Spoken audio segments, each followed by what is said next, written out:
Hello, ladies and gentlemen of YouTube, and welcome to another episode of Fanalysis, Avatar: The Last Airbender. I am Retty4, this is GreyJellow91, Hey guys. and Antoine Bunderley. Be water, my friends. Take us away with the introduction to this episode, Matt. All right, this is episode book 1, episode 14, The Fortuneteller. After the last two episodes that we had, I guess they decided we needed kind of a breather. We were dealing with a lot of headier themes and sort of strong character pieces. This is one of those episodes where they're just on like a wacky little misadventure. The gang winds up at some strange village with very strange customs and an over-reliance on fortune-telling. And of course, the more innocent of the two, Aang and, or of the three rather, Aang and Katara are quite taken with the village storyteller, or fortune-teller, I'm sorry. And Sokka does everything in his power to undermine the fortune-teller because he's a skeptic. And comedy ensues. That's pretty much what this episode is. So taking us away, Antoine. And it starts off basically with them or establishing the Aang, or re-established, even if you look at the previously on Avatar, like they're like, oh, remember Aang has a crush on Katara. We haven't really like dealt with it for like the past 6 episodes, but remember that because like this whole thing is about him having a crush on Katara and Katara not really, at least at this point, reciprocating those feelings, which is another reason why I think, again, when we get to other ship that I have, I don't think she should be with Aang anyway. But we established that with him making a necklace for her because, of course, she's lost her necklace during the prison episode, I think. The imprisoned episode. So they're in the woods, I guess. Is that where we're starting? Like just what they were doing they're before? in the woods. Yeah, so they're in the camp, kind of. We get a little scene with the fish shenanigans, kind of leading into the more comedic light tone of the intro, as the kind of story and character narrative focuses on Katara and Aang. As you said, with the necklace scenario. This kind of introduces for the episode one of the heavy kind of focuses, which is humor aimed specifically at Sokka, because Sokka is, as we always know, a bit of a kind of the butt of most of the jokes in the show. This episode being as close to a filler episode as Avatar gets outside of the Great Divide. It still has some things that carry over to the main series, but because it's getting as close there as possible, it needs to amp up some of the kind of light comedic moments, which means Sokka is thrown right into the target of fire, and it shows. Yeah, and I mean, in a later scene, that's directly sort of forecast, like that's like what his character is destined to be, pretty much. But it does take center stage in this episode the way that it normally doesn't. For sure, and it becomes very obvious very quickly with this scene. A little moment that wasn't really meant to be anything significant, but Sokka says, "Why don't you open a jeweler shop? Why don't you become a jewel crafter?" And Aang, instead of saving the world, and Aang specifically says, "I don't see why I can't do both." That raised an interesting thought in my head for like the role of the Avatar, because obviously it's pretty intense as far as duty and roles go. But do they have to spend their entirety of their lives doing what they are destined to do as What Avatar? do they do on their day to day? I don't really think they do. I mean, if times are good, they do whatever, right? Yeah, like do they have to go? Is there constantly a spirit crisis going on? I mean, or a it's political not problem? It isn't like they're Jedi, like, okay, my life is just my duty and I can't have attachment. Like Roku had a family, and it seemed like a pretty normal guy, Yeah, being able to retire on his island for the most part until something really bad happened, yeah. But it's, it's interesting to see Aang kind of, acknowledge that. I don't see why I have to be just the Avatar. Not that he means, he wants to go off and become a jewel smith, but it's, acknowledging the fact that he can do other things. I like that they wove that kind of subtle point into just a he comedic does moment go with on. Sokka. He becomes a pioneer for like the Republic City. He does that. He's like a humanitarian type dude. When he's not having to save the world, he's just like making the world better through just like his efforts. As bridge for the spirit world and for the political. Yeah, no, it's very cool. I just want to make that. Yeah, it point. also he seems the type that would like be a hobbyist anyway. Yeah. Like if he wouldn't like have an actual job, because I don't really think of monks as having like a profession, like for the point of money. They just do what they need to do for meditative reasons or for just their community, I guess. Yeah, like to keep the community going. But that all kind of wraps up with as making the point of Aang's crush on Katara as center stage again. With that kind of set up, we get the weirdest transition of the show thus far. I think as immediately they all just kind of turn and sort of wait for a noise to happen. They hear this disruption from further onto the forest, jump up onto a rock, Aang following Momo, and just shout, "He's being attacked by a platypus bear," which we don't see. So like it's just a really jarring transition from that early scene that we haven't really seen before. And there are two more that I can think of off the top of my head later in the episode as well. This episode seemed kind of middling on the budget. They had some really great imagery and shots toward the end. Yeah, great moments, but for the majority of it, it was very very basic. Yeah, I didn't really find it weird because I felt like that was just like the regular quirky humor that I like fell in love with for Avatar to begin with, like where it's just like, oh, transition to scene, oh my god, that guy is being attacked by a platypus. Like that just sounds ridiculous already off the bat. Well, of course, you get, like the payoff of like, it's really a platypus bear. It doesn't bug me. I was agreeing with his comment about the budget. It does look cheaper in the start of the show, and then later on it looks a lot nicer. Well, they spent it on like the previous the volcano. The two episodes, and the volcano, But it wasn't like it wasn't standing out as like this is terrible, but it was like a bit jarring for me. And unlike the humor points I've made earlier in earlier episodes, the humor on this landed almost all the time. It was hilarious this episode to me. It wasn't that I was commenting on at all. It's just a bizarre situation, but that's sort of the world that we're in, and the guy doesn't help matters because he's completely, from our perspective, he seems bonkers, and from theirs as well, Another old man in the woods as well. I know, I was laughing at that. I didn't actually, I forgot about that. Oh, it's another old man in the woods. Yeah. And also I'm going to say Secret Airbender. One of the people we mentioned earlier, there must be some surviving out there. He has to be one of them because he's very much bagwaring it up in that scene. Very casual. No, he's just. No, he's like, I won't get hit because I'm completely safe. Yeah, you're underestimating the non-benders a little bit. But it's funny to me. The thing about this scene is like, I guess it's like a joke on like how everybody thinks they have like their home remedy for something. Like they all have different advice for how you're supposed to escape a bear attack, which kind of mimics like real life, which is funny to me. Yeah, they each even give more than one example of it. They just list everything they know. Yeah, I like the platypus bear design as well. It's a very simple kind of blend, but it works surprisingly well. One of the great strengths of the series is merging animals and making new kind of not extravagant but simple, appreciable designs. Yeah, I just wanted to say real quick, the one thing I think is weird about this, other than, it's a platypus bear, so that's weird, but we take that as a given here. When Appa shows up and scares it away and it lays the egg and Sokka swoops it up because he's hungry and he wants to turn it into lunch, it's fine, but like he sniffs the egg. I'm not quite sure what that was about. It's a Sokka quirk. He's hungry enough to smell it, I suppose. It's a weird scene, full stop. I mean, I made a point about the transition because it was so jarring, but the actual scene as a whole is kind of out there, even for Avatar. Like I don't even know if a freshly laid egg has a smell, but if it does, it's not a smell that I want to experience. I know that. Yeah, I can tell you for a fact I don't enjoy the smell of eggs compared to the taste. Yeah, so it's really complicated actually. Like National Geographic says that like you should only play dead in certain scenarios. You should never run, but like the main advice is to carry bear pepper spray with you. Is actually like if you know you're going into bear territory, get some pepper spray. I really want to know, like, is there a difference between bear pepper spray or just pepper spray? Like, or is that it just might be stronger, probably. Probably, okay. Yeah. They don't have to hold back as much, yeah.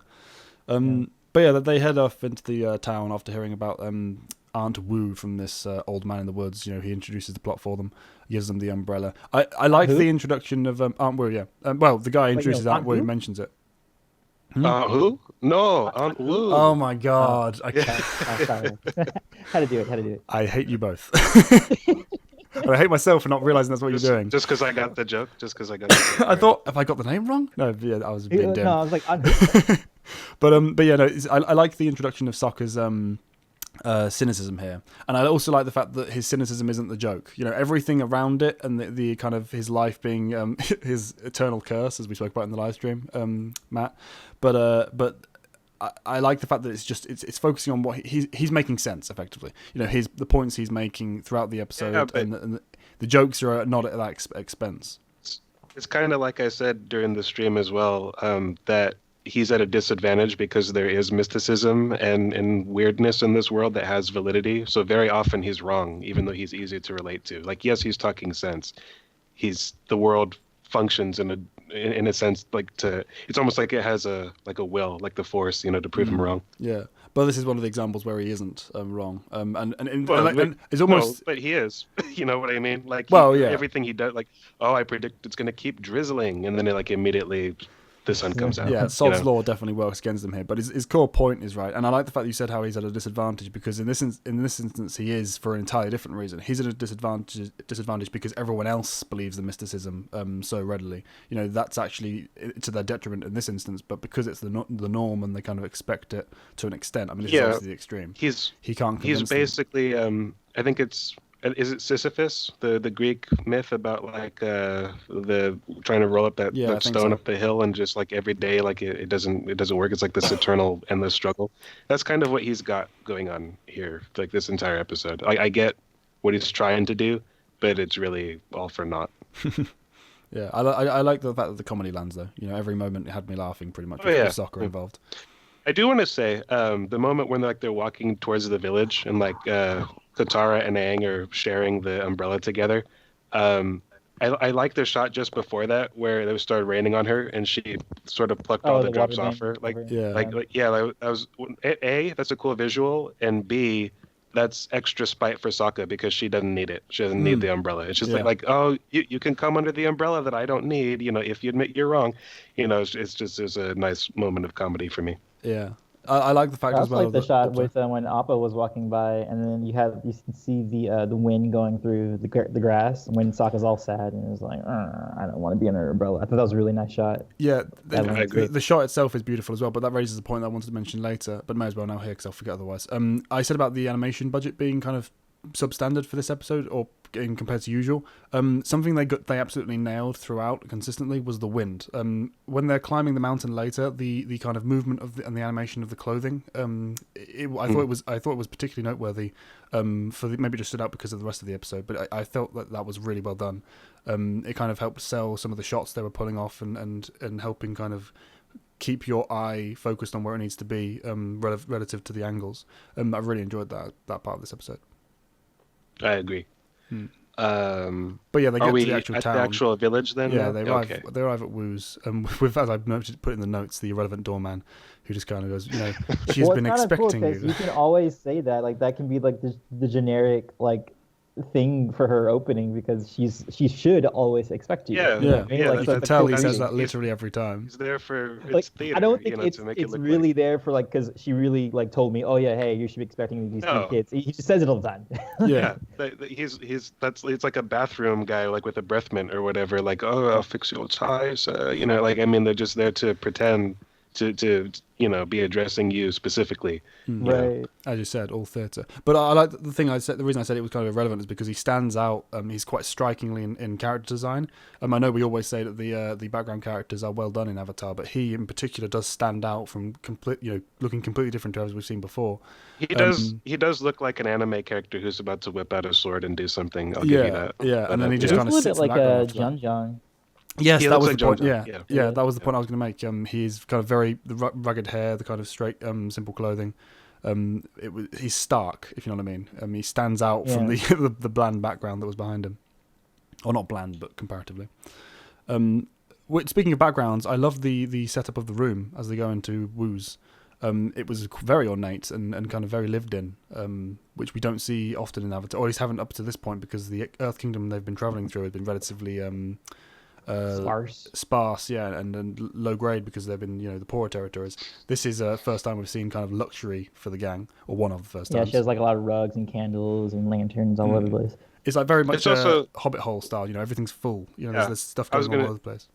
That's a nice comparison, just like the daily life of the area, because this is kind of like we've made the joke about how they run into an old man in the woods all the time who's got the plot for them, but this time the guy didn't really say, "Hey, my village needs your help." He just invited them to their village, so they're just here enjoying the village.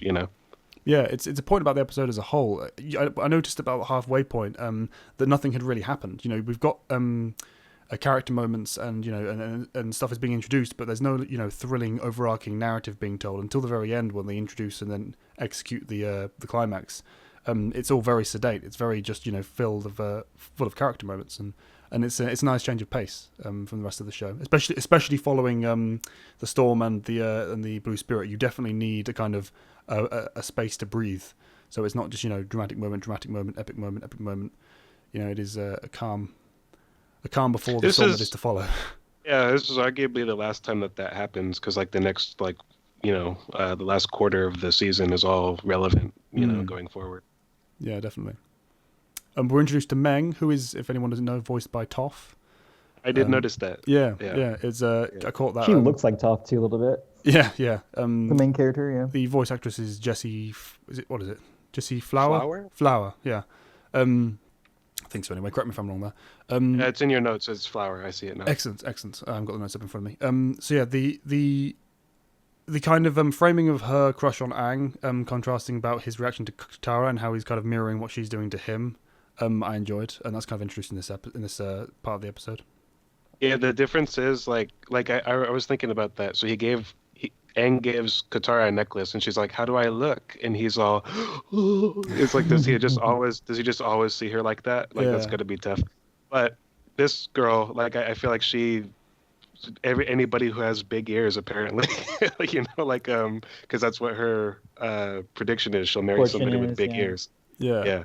So she's just instantly attracted to whoever's got big ears, apparently. Yeah, and the effect is so much more dim than it was with Katara. And he's, the stance he's in, he just kind of sat there going, looking bland and he has never looked less like the Avatar than when he was posed like that. Yeah. Yeah, it was brilliant. And then we get introduced to Aunt Wu herself, who is an interesting character, actually. We don't so much see it at this part in the episode, but there are certain questions raised with every kind of new bit of information revealed about her.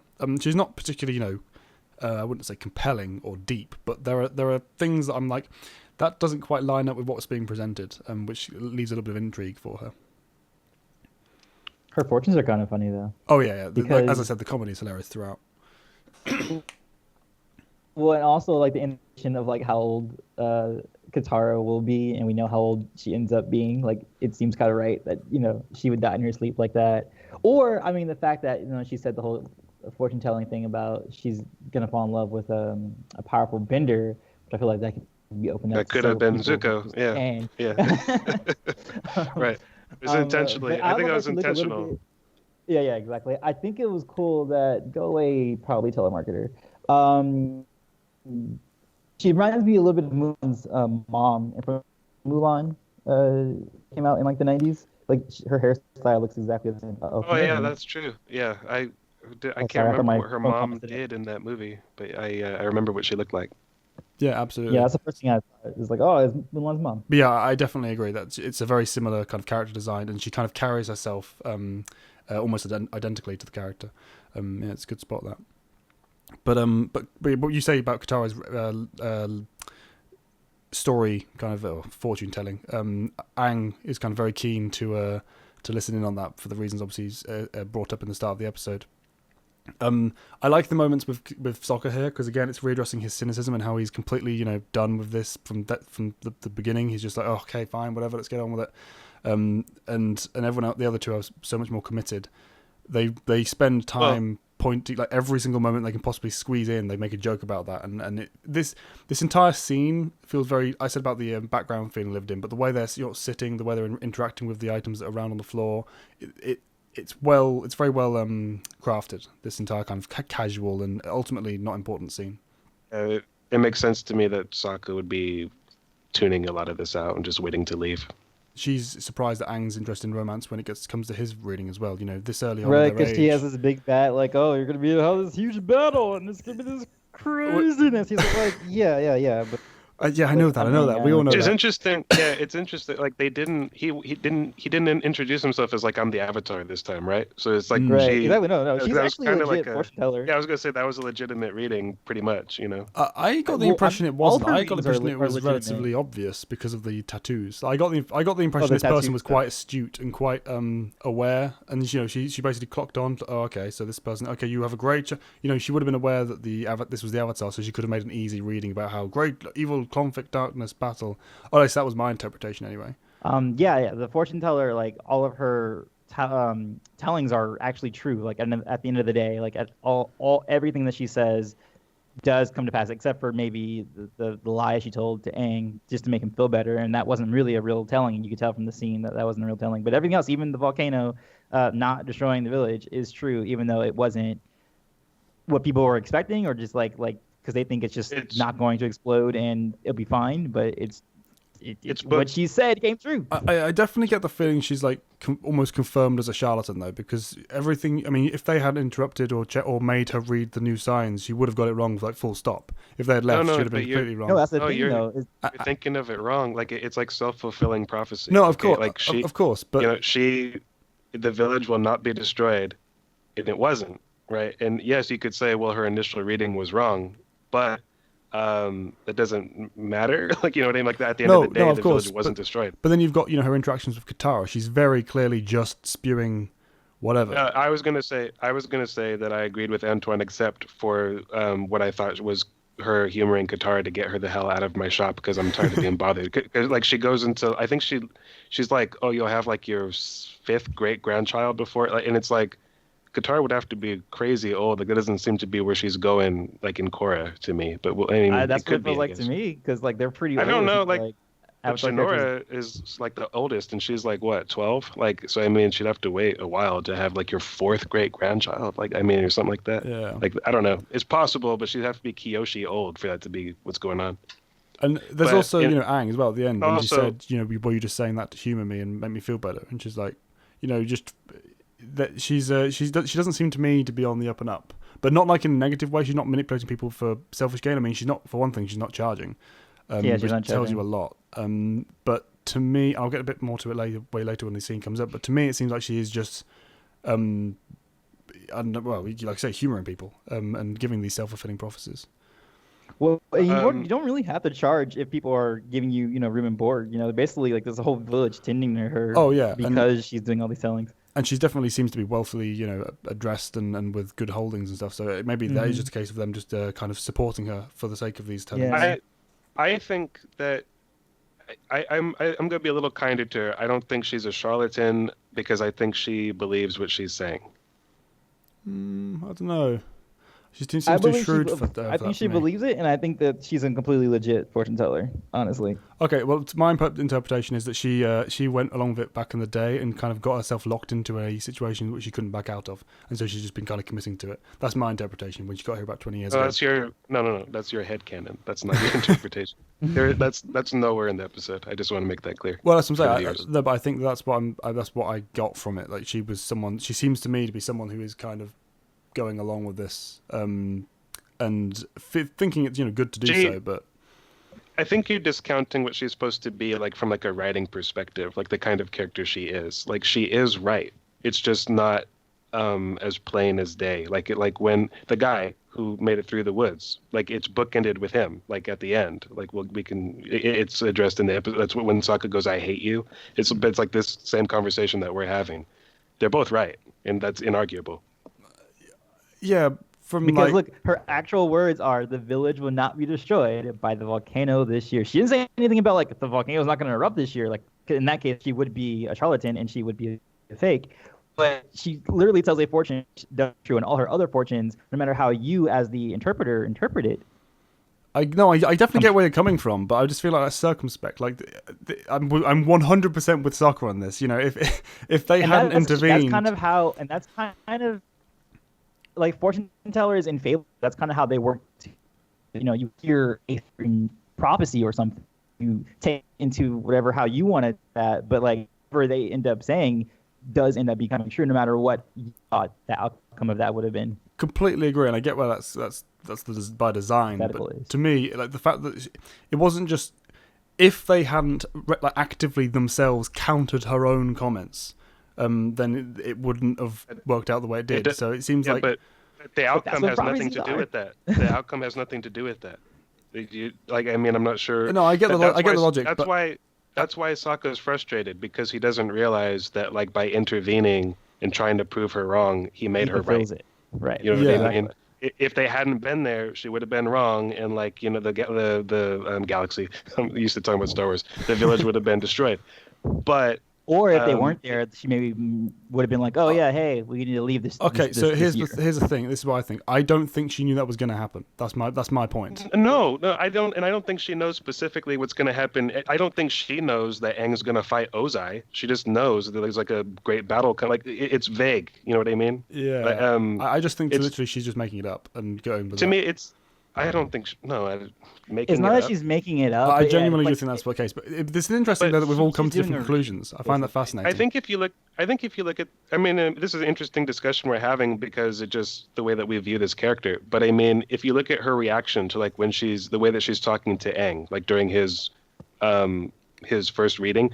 The way that her body language, the way that she reacts to him questioning about like love and like the fact that she genuinely didn't see anything and she's only kind of sweating it when she goes, oh, this little bit here. And like it makes him feel better. She feels bad about kind of not being forthright there. So that to me directly, it's not even an implication. I definitely think she believes in the prior, the first thing she told him. She believes she knows what's going to happen in that regard.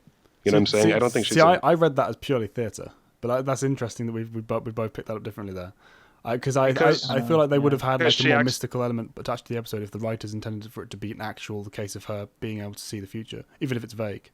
To me, she was always, there was so many instances of her just kind of making it up and giving just random things that, just to make people feel better. And then the line she says at the end, she specifically comments on like you make your own future effectively, that kind of thing. I can't remember the exact line she says, but she says something to that the last thing she says to Aang, basically, to me, makes it feel like she's just going, that was very clever, and as though like, yeah, you get this, that's just my view, though. I don't know if that's so. Right. In Star Wars, though, Jedi can like sort of see the future, sort of, right? But it always in motion, the future is that kind of thing. Yeah. Like, why isn't it the same thing here? What she just said.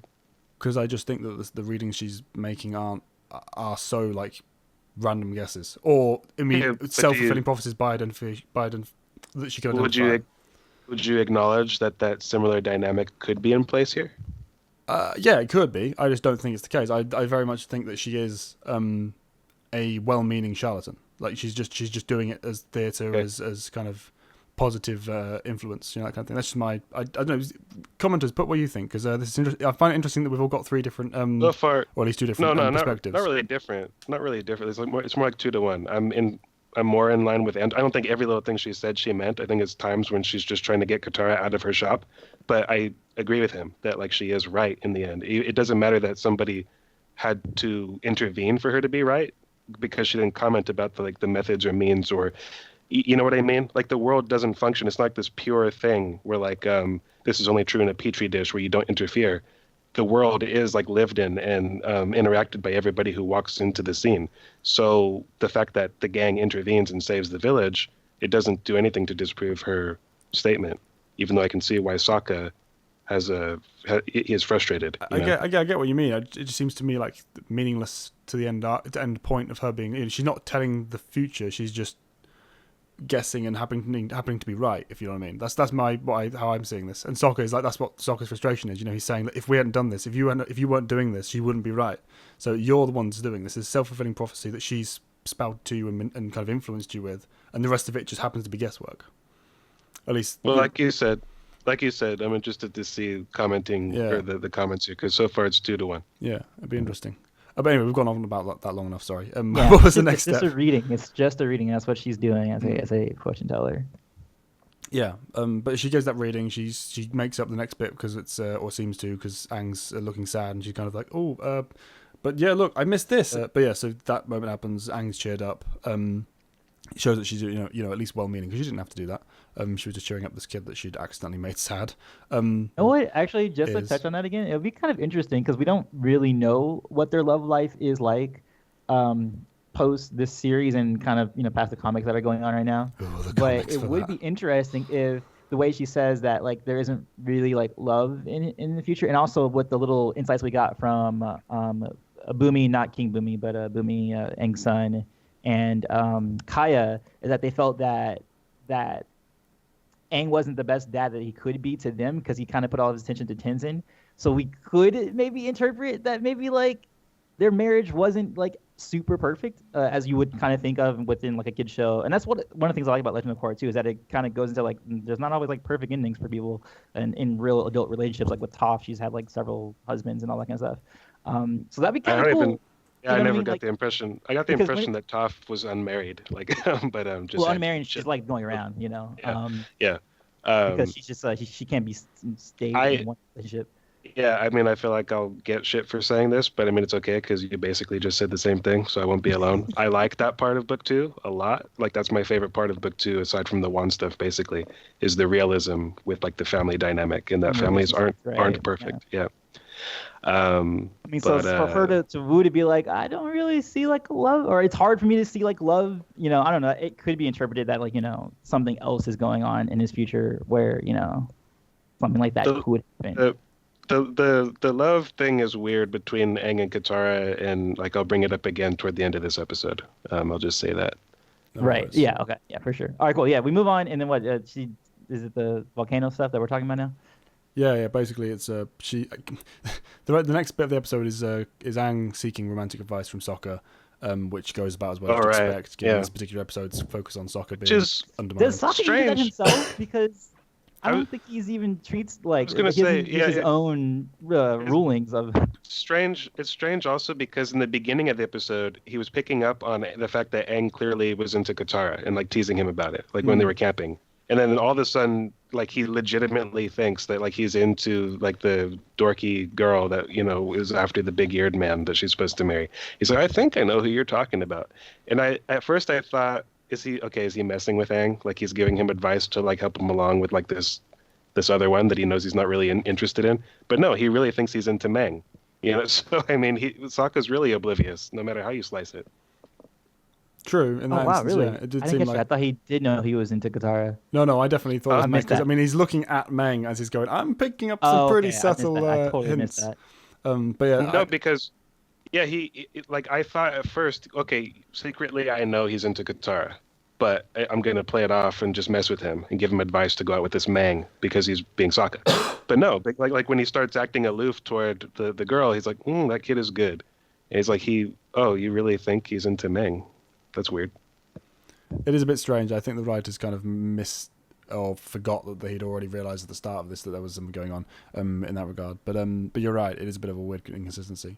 But alongside that kind of him teaching Aang to be aloof, which is a strange message from, like I say, how Sokka interacts with his own relationships. But disregarding that, he's also pointing out to everyone, why are you believing this self-fulfilling prophecy? This is crazy.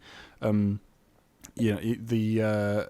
Kakashi voice actor with the red shoes and the garden gnome from Harry Potter Chamber of Secrets game that just won't bathe, making noises as he moves off. It just highlights more again the whole cynicism side of it for Sokka. And I like that he's getting increasingly frustrated with the situation. Yeah, I get that because he's talking to people that are basically forcing her to be right, But in the end, that's kind of what he does inadvertently, Sokka. I mean, but that's sort of that's the thing. I mean, it's a quirky village, and like it's definitely hard to convince somebody against something they want to be true. That's number one. Oh right? yeah, absolutely. Which is why Katara was so susceptible in the start, along with Aang as well, because they want this so badly that's why they kind of go in with rose-tinted goggles, whereas Sokka is going in with the glaze of cynicism and is like, this doesn't make sense. Another point, actually, because I'll probably forget again later. We see a lot of Sokka's scientific side come out here. He talks about how he knows how the weather works and why it rains, and he knows how he seems to have some knowledge of volcanoes, despite spending all of his life in the Seven Water Tribe. This is kind of the first episode we see specific branches of almost scientific knowledge from him, which probably doesn't make sense for the era and his character, obviously, but because why would someone in his era know about the logistics of precipitation? But I like that. But what is his era? I mean, it's not like an era in the sense that you would think. I mean, they also have tanks. True, but that's all steam based, and that comes later, and that's the innovation, isn't it? That's not my point. That's not the point. No, I know. But I just mean that there's the. This is the first time it's acknowledged that he has this kind of almost book learnt information, given the fact that it has no relevance to him as a person, where he came from. Right. I like that that's introduced here. Yeah, I see what you mean. It's also something. It's like a modern writer writing for like this setting, and it happens a lot with any kind of fiction, especially if you're looking back at like some kinds of eras, unless it's like really, really deep historical fiction, where you have that kind of thing come up, where you're like, oh, modern concepts kind of creeping into a more earlier time or earlier era, as you were alluding to. Yeah, I mean, I agree with what you guys are saying. I just don't think it's out of place in this particular. Yeah, I don't world. think it's out of place. Oh no, I don't mean it's massively out of place. I just mean that it was it was noteworthy. It is kind of weird though, because up until this point it hasn't been mentioned. Yeah. So I get like where you're coming from, where you're like, oh, up until this point we don't really have any kind of indication of like of the scientific development or like hypotheticals or not hypotheses that people like come up with and stuff like that. Particularly for a kid who's in his teens from the Seven Water Tribe, which at this point is basically one tiny small village. That's what I was getting at. The fact that he this is a sign that Sokka has done at least some learning beyond what he needs to specifically himself know. I think maybe classifying it as science rather than just being generally pragmatic, I think might have been like the issue, like using the word science. So just being like, oh, he's just like, really practical or that kind of thing. Yeah. So he's practically about things. But yeah, so that's introduced here, and obviously then it goes back to Katara, who is being a little bit crazy. The manic grin of her going, She's being a teenage girl about it. She's being a teenage girl about it. Yeah. It's another sign of the kind of humanity from these kids, and the fact that even though they are mature, we do forget that they are, young teens. This kind of side of them does need to come out, and I like that they do it in the episodes that they do. They kind of they time the lapses in maturity very well, and this is a good example. But the fact that she's asking like, "What should I have for breakfast tomorrow?" I mean, I know, and then she has to go buy papaya. Like, come on, you don't have to buy papaya. I hate papaya. And I just want to say I do as well. I do not like papaya. I don't like papayas either. Yes. It tastes rotten or something. Yeah, exactly. And that's supposed to be when they're good and ripe. And it's like, no, this is not. No. I eat most all fruit and vegetables, but that's an example of one of the ones I do not like. It is a pretty fruit, but I wish it tasted what it looked like, But yeah, I'm with Katara on that one. Do not like the. Yeah. And it's kind of funny how the villagers don't go up to the volcano and check themselves because they're just essentially lazy now. Like, it's like, we don't want to go up there and check because we don't have to. What they are. It's like, let's just take the word of this person when it's the entire livelihood of our existence, Right. All of our lives. I'm with Sokka 100% throughout this episode. Well, I am too, but that doesn't mean I'm not with Aunt Wu. Like, you're viewing them as exclusive. Like, I get what Sokka is doing. Oh, and I get, and I appreciate Wu for like her, not necessarily her intentions, but the fact that she's not doing it to be evil and manipulative and exploitative. I get that she is not that type of character, but to me, I just do think that the rest of the villagers are a bit crazy. I wouldn't do what they do. Like, I wouldn't just follow her just off her words, but I don't question her track record with what she's said so far. Like, I don't question that, but again, like if I was personally in the village, I would just be like, yeah. I don't want to live by your fortunes. If I could, I just want to say, like, just the way I view it, like, to use like a Star Wars analogy, like when Obi-Wan tells Luke, like, what I told you was true from a certain point of view. Right. There's merits and detractions to both sides of that, and that's the same way that I view the Sokka versus Aunt Wu thing, Right. I think the distinction there is that do you think she's always going to be right 100% of the time forever? She has been. I think it's what I was trying to tell you. It's not she's not talking about things in a vacuum. She's not saying like I am right because I've seen it in the future and this is the way it will be. It's just that events unfold and deliver an outcome that is accurate to what she predicted. Yeah. It's like Trelawney and when she's Yes. doing her divination, it's like, it's not really that you see the exact future. You just have like this is kind of like a nebulous thing that might happen. And like Trelawney, I think Trelawney believes her own stuff. I don't think she's a charlatan in the sense that she's trying to hoodwink people just to get something out of it, for personal gain.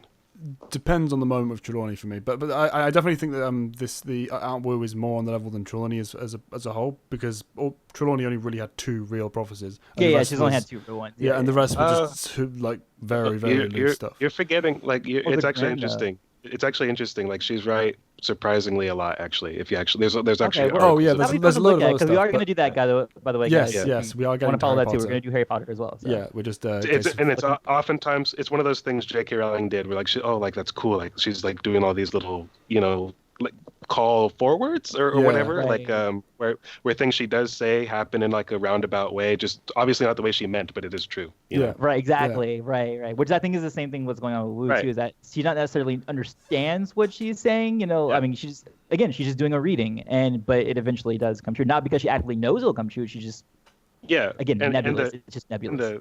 The problem with that is that you get villagers like this who don't think for themselves. But the thing is, she's not wrong. And that's the issue. That's when you need to be more like Sokka. Okay, here's the thing that I completely agree that she's not been wrong thus far. But the idea that because she's never been wrong means that she will never be wrong. That's the thing that Sokka's not. That's the main point that makes Sokka so right in this. Is that she could at any moment be catastrophically wrong, even if she was always right because she wasn't just randomly guessing. But that's the irony. That's like the thing you're supposed to get from the story is that in his quest to prove her wrong, he made her right. You see, like that kind of thing. And this world is not our world. It's like a fantasy world. Like it's a story. Like there's a narrative going on. So of course, right. So she's the kind of character that yes, she probably always will be right. Like if you know what I mean. Like if they were to retell a story featuring Aunt Wu. Like that's sort of like the crux of her character. She doesn't really know what she's talking about per se, but she is right. I believe stuff like Katara will live very long and see her 3rd, 4th grandchild, whatever it is. Like I think that's kind of cool. Especially, and also it's kind of funny too if you think about it that Sokka is passed away in the next series, and I wonder if it is because of some self-inflicted like thing that he did to himself. Like I'm getting kind of dark, but like. That's another thing is like, I was gonna say it is true that does happen to him all throughout this episode. Like he kicks a rock out of frustration. No, I don't know that. I don't know that. No. I don't want to be no. But like he'll kick a rock and the rock will hit like a chicken duck or so, and then the chicken duck will attack him and like he'll be in pain because of what he did. You know what I mean? Yeah, and that's the joke of it. But I read that as just it was the comedic moment. No. See, you have a bias. You have a clear bias now because like that kind of thing. I think you have to admit that she's right about that. Oh yeah, she's right. I'm not saying she's wrong. I'm just saying that I don't think it's. I think it's literally her just guessing and happening to be right. I genuinely do think that's the case. Okay, so that seems to be how it's presented the world's to me. Best guesser. Yeah, you think she's the world's... effectively. She looked at him and basically summed up exactly what we know about Sokka as a character from previous episodes. He's been doing this and will continue to do this that's his character. That's how she can just look at it. It's written all over your face. You're saying the words, and it's like kind of proving that she is what she is. Like you're like, yeah, Sokka comes in, she doesn't know anything about him, but knows exactly about him. Like that's a Fortuneteller. In the same way that everyone would. She's extremely insightful and she's perceptive and she's cunning and she can like she would have been the guy who gives the girl that she talked about with the flower, right? You can guarantee that she said you will give your true love a flower from the volcano, and that's why he gave it to her. And that's not manipulative charlatanism in the negative sense. I just mean that she is clever, and that's why the message I received when she talks to Aang at the end of the episode, she's kind of giving a nod, saying, very clever. Here you go, and well done. You're well played with the book that she herself uses. I wonder why. Do you doubt all fortune tellers and anything ever? No, definitely not. Why her then? Because she's so much of the time she is just looking at someone and seeming to guess like here look I read this and that's what I'm saying and when he walks out of the room she's like it's like she has a perfect track record and you still like but just because something has happened repeatedly forever in the past doesn't mean it will continue to. There's literally no argument to support that's like saying okay, so you're saying that just because she hasn't been wrong she can't be. is what you're saying. I'm saying she can be wrong. Okay. That's I'm my saying point. just because she hasn't been wrong, Yeah. you're saying that doesn't mean she can't be wrong. Yes. Right. But that But has nothing to do. Well, yeah, it does, because if she can be wrong, then the entire point of soccer and the entire thing about the villagers being complete morons comes to light. You know, if she's wrong, you're all dead. If soccer had been okay, fine, whatever, and flew off. I think you're taking her a little too seriously. The show's like this lighthearted thing about like, look, you got one that's like a hardliner about like, I need the evidence, I need the facts, I need to do the fact checking and investigation, and you have one that's sort of like into like this mysticism and sort of like, well, this is what's going to come to pass, even though you can use all these other means to explain what's going on, and that's like the truth of things is somewhere in the middle, at least in this world. You know what I mean? Of course, if there was actual mysticism going on with her, but that's what I'm saying. I don't buy the mysticism.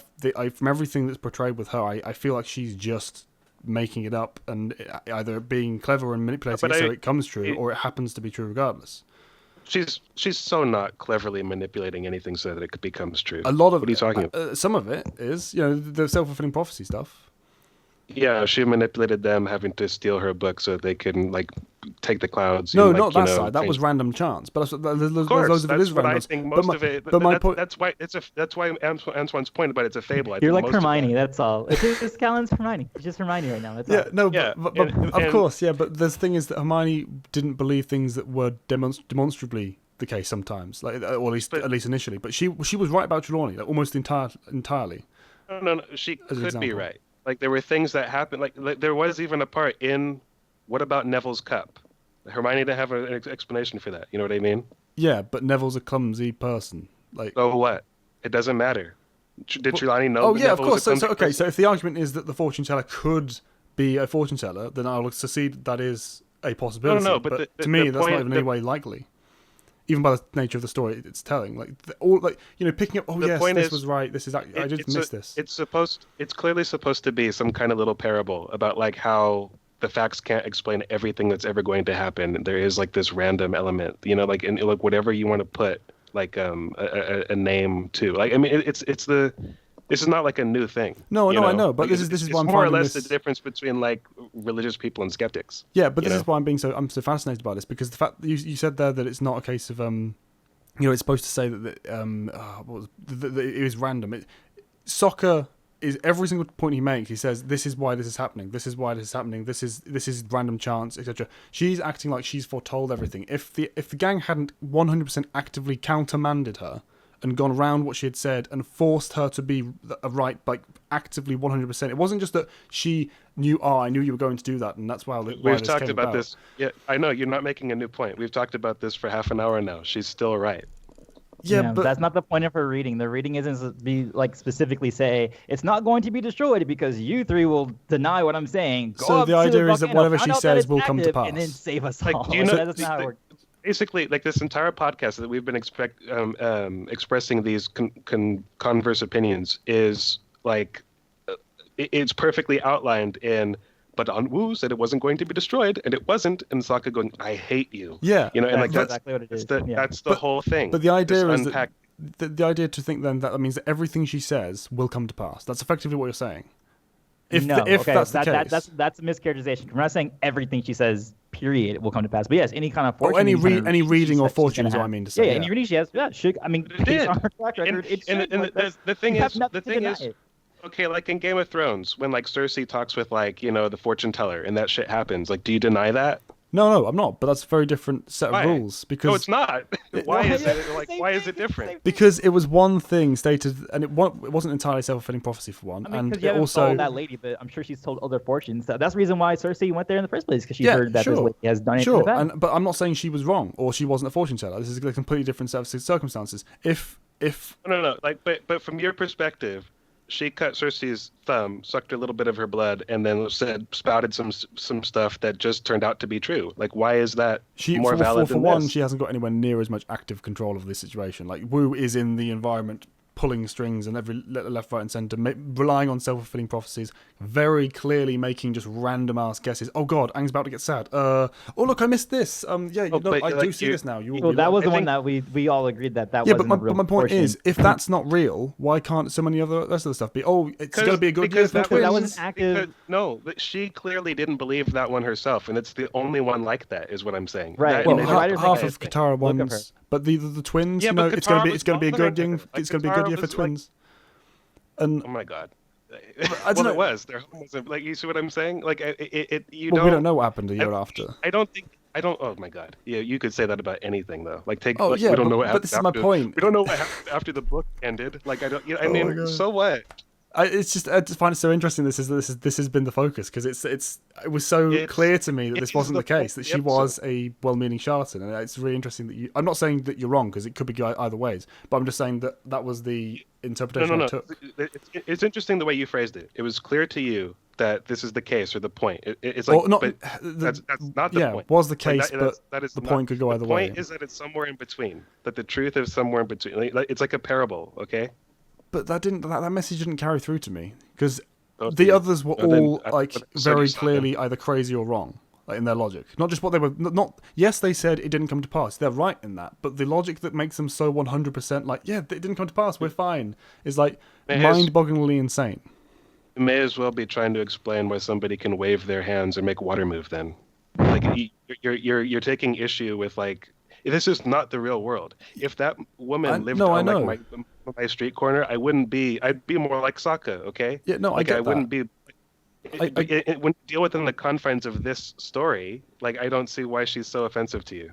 It's not offensive. I just the reason she doesn't make sense where others do is because bending is an established reality of the world. It's demonstrated, it's proven, it's not scientific. And I'm not saying that I'm backing it because it's scientific, but because it's, if you make this motion and you are a waterbender, this will happen if you have the ability to perform it. Right? With her, she's just saying stuff that happens to be coming true, and a lot of it in the episode only comes true because of people like actually forcing it to come true.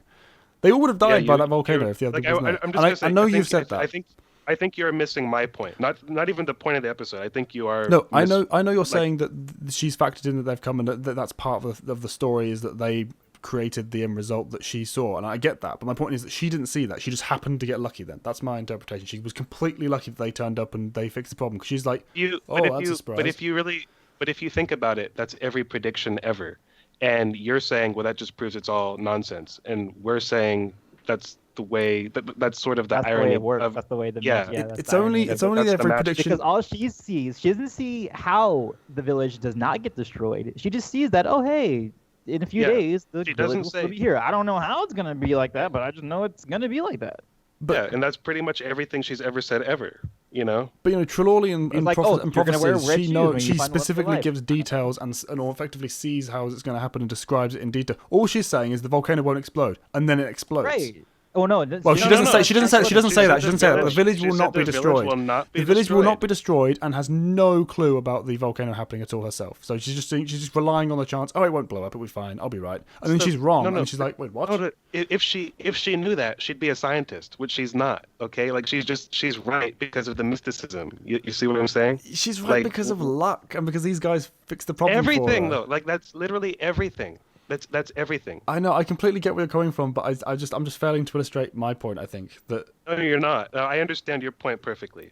I'm going to be arrogant enough to say that. I just don't agree with it. Fair enough. I like. All I'm saying is I'm with Sokka. Like the entire time, everything he says. When he says I hate you to the guy, I'm like, you are just so objectively wrong. That person. I mean, not you. You're meant to side with Sokka.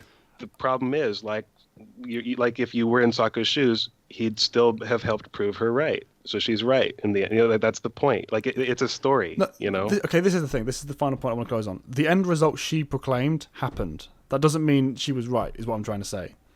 But she was. But the end result is all she predicted. Okay, if the statement is the village will not be destroyed by the volcano this year, and that is the result. Okay, then yes, so the sun will shine tomorrow. That she so. It happens. Therefore, she was right. Not she just happened to guess correctly or anything.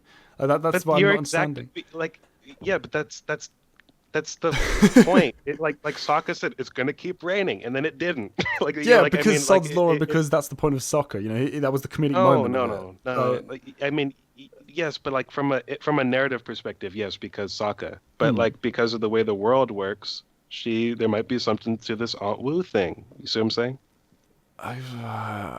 I guess, but everything about art. If He's it was, gonna if get it was, it. Give if him it, time. Just if give him it time. was Give him presented time. differently, and I get exactly what you're saying. But to me, she so much of the time she's just making up as she goes along. Or, to me, she seems that way, or she's like going, "Oh yeah, I'll just make this up," or I'll say that, and "Oh yeah, go away," and like she just seems to be like, she just doesn't seem to believe her own tale.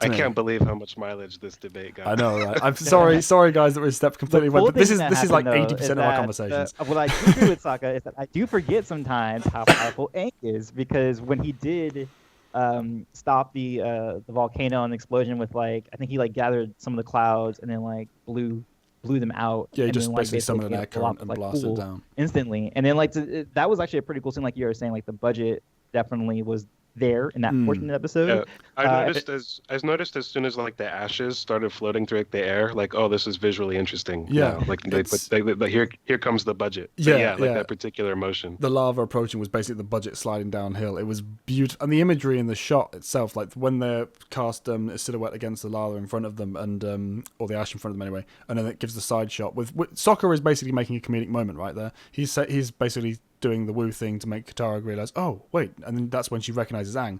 But for me, it rang much more true as just a moment of Sokka acknowledging it himself. I was focusing on him for that. How he said, sometimes I forget how powerful a bender that kid can be. He doesn't know he's finishing off a comedic beat or a moment of realization for Katara. He's just saying it because he's recognizing it there himself.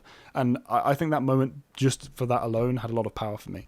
It was and you definitely felt it from Aang's side, because this is a non-Avatar Aang or non-Avatar state Aang doing an Avatar state feat, and we very rarely see that for airbending. Yes and no. I just wanted to say, because I was thinking. I mean, I don't want to take away too much from Aang, but I was thinking, really, why is he so impressed when Roku's fighting the volcano? And then when I really think about it, all he did. I know it's a big deal. Don't get me wrong. He stopped the lava from overflowing from the trench. He was not actually preventing the volcano the way like Roku was. So it is a bigger deal what the Avatar state was doing. It was just the wave of I had to think about because later on he's all, I can't believe this, Roku, look what you're doing. I'm going, didn't you kind of do that? It's no, he didn't, not really. Right. And people tend to do that a lot too, is that they'll overstate some of Aang's feats in that way, because they're not really thinking about the full context of it, and they're just oh, it's really cool visually, which it still is. What he's doing is still super impressive, but it's not. He's still definitely not a master level, type bender for what we know can be done. But it's still even when you're seeing it from Sokka and you're oh yeah, this is the kid who's supposed to save us. You can see this is a hint to oh yeah, this is the guy who can definitely take on Ozai or take on whoever it stands in his way. It rang as a very real moment for me. And as well as I said about I was focusing on Sokka before, but Katara's realization herself as well, how she does this is when she first sees Aang in the way that the episode was supposed to be presenting her, seeing her future romantic attachments. The fact that she then noticing goes, you're right, and this is the first moment where it kind of clicks for her. He is kind of awesome, isn't he? Yeah, and that's when she puts aside the initial episode opener where she's just oh, he's he's cute and that's Momo. The moment, yeah. That's the moment that I don't really buy. I get what it's supposed to be, but okay, so he's only on your radar now because it might fall in line with what your favorite fortune teller said. It's a little shallow, Katara. It definitely isn't the moment where it realizes fully, and this is just the first seed. But for me, this is what shakes away the previous assertion of the friend, the brother. I know, but he was so. It's the first step. I know that he was so thoroughly in the friend zone, and now it's not. Oh wait, just because you went to the fortune teller, all right, that's a little weird. As we go through the series, I would like us to point this out where we feel there are moments when Aang and Katara work for us, romantically. And this is not one of them. Don't. Yeah, I agree. This is not one of them. Yeah. But as we go through it, I think we should, whenever they do bring it up as oh hey, they're romantically involved or whatever. We should examine if we buy it or not. Because I also mentioned in our stream, Callan, that even though I do prefer Zutara, I'm not thoroughly against Katang. Like it doesn't offend me. Yeah, I'm not against but it either. I just it have a does not. preference. It does. Yeah, it does not work as well. Like in my opinion. No, I completely agree. Well, as it's presented, I completely agree. The actual idea of the relationships, I'm 100% more leaning in line with Catan. But the idea of Zutara, I completely buy as like a potential thing. They could have gone that way. There's a lot of obvious passion on that side. But to me, the character, those two don't make sense as a pairing given what is presented in the show compared to Catan. Disagree. That's just my interpretation. There are moments where you could see, if they like went along and be stuck with it, but Let's table it when we get to those scenes because those it will be a recurring theme. 2-hour debate. Yeah, because I could go either way depending on how they'd written it. But all I'm gonna say is the way that you phrase it. It's like you don't see it, and I just went, did you watch Crossroads of Destiny? I definitely see those moments, but my point is those are for me contained moments that needed more work to make them a compact whole enough to support what would have happened if circumstances had been different. Yeah, sure, but it's an alternative. It's because they didn't write it that way, though. Right. Yeah, of course. I completely get that. That's why I say that's why I'm almost always a fan of multiple ships in series, because if they'd done things certain ways, both certain characters, not all characters, because not all characters can work together, but certain characters can be really well tied together. Some more than the actual main canon series, as I can buy here with Zutara. But to me, there are people who say that the Katang side makes no sense when really it just means that's it makes less sense. It makes less sense given the focus that's put on it. But if it had the backing that Zutara would otherwise have had, it would have been as or more believable than Zutara itself. It's just Zutara had more condensed moments on screen. They get into this. But anyway, we'll get to the secret. No, the sequence when it comes up. Plenty of that. This has been a really off-track episode, guys. Apologies, but I hope you've been enjoying the discussion. But the volcano moment was awesome. It's revealed more about just like the way that we view things than like the episode That's about. That's why I like conflict better, because conflict actually begets results, or not results, but discussion. It really irritates me because the philosophy and morality side of things I'm really good at debating, but this particular example of the logic loop, I've just completely failed to get my point across, I think. But see, it's really funny though, because you're okay with things that boggle my mind, like time travel. Like I talk with you. Yeah, that's true. Yeah, I talk with you for 3 hours about how much that bothers me, and you're like, oh, I get it though, because the world was always it always worked this way, so it's always going to be this way. There's time travel in Avatar? No, there's not. No, pretty much. We're talking about Prisoner of Azkaban. We're actually talking about Prisoner of Azkaban. The time turner thing, and his whole thing was it's actually this similar to this. We're saying, well, Wu's always been right, and it's always she's got a proven track record, and the world manifests in a way that proves her right, and you're going, yeah, but that doesn't make sense. And then I was doing the same thing, just against the difference being with the time travel is there's a physical baseline logic to it that you have to accept based on different theories, because there's not one set theory of time travel, but the time travel theory that Jet Rowling subscribes to, the way she writes it makes perfect sense as well. I was defending, but anyway, that's a whole other thing. Yeah, it's a whole. We're bringing up entire debates. We'll get to that. We'll get there. Anyway, I wanted to say, are we kind of wrapping up? I guess so. Okay. Is there anything we've missed that we need to make a key point on? The only interesting thing that's irrelevant to the plot in this episode to me that I have always remembered and stuck with me and has been food for thought is the fact that they established that identical twins can have a bender and a non-bender. Yes. That moment is quite amusing. The way they specifically pointed out, it's I'm an earthbender, and the next person didn't need to say it, but he did. He went, I'm not, just to point out that that aspect.